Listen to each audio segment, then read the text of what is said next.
যেই মেইন 2011 এই কোশ্চেনটি এসেছিল, লিমিটের একটা অঙ্ক বলেছে লিমিট এক্সিস্ট করবে কিনা। যদি ডাজ নট এক্সিস্ট অপশনে থাকে তাহলে সঙ্গে সঙ্গে তার লেফট হ্যান্ড লিমিট আর রাইট হ্যান্ড লিমিট চেক করতে হবে।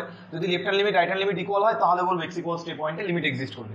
তো 1 মাইনাস cos 2x এর ফর্মুলা হলো 2 sin স্কয়ার x, বাট যদি এখানে রুট থাকে, রুট থাকলে কিন্তু এটা শুধু sin x হবে না, মড অফ sin x হবে, এটা মাথায় রাখতে হবে। তো মড অফ sin x যেহেতু এসেছে তাহলে তাকে আমরা ফাংশনটাকে ব্রেক করতে পারবো লেস দ্যান গ্রেটার দ্যান করে। তো এটাকে আমরা কি লিখতে পারি, লিমিট x টেন্ডস টু 2, যদি আমরা এই ফর্মুলাটা ইউজ করি তাহলে লিখতে পারি √2 sin of x minus 2 divided by x minus 2, এবং এটা মড হবে। এবার এই মডটাকে যদি আমরা ব্রেক করি sin x minus 2, এই মডটাকে ব্রেক করলে আমরা দুটো ভ্যালু পাবো, একটা পাবো plus sin of x minus 2 for x greater than 2 এর জন্য, minus sin of x minus 2 for x less than 2 এর জন্য। তো এবার লেফট হ্যান্ড লিমিট কত হবে, left hand limit x tends to 2 minus, তো লেফট হ্যান্ড লিমিটের জন্য মাইনাস ভ্যালুটা নেব, minus sin of minus √2 sin of x minus 2 divided by x minus 2, that is equals to minus √2, আর রাইট হ্যান্ড লিমিট পাবো limit x tends to 2 plus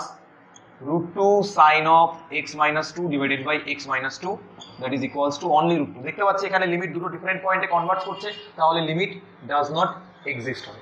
thank you.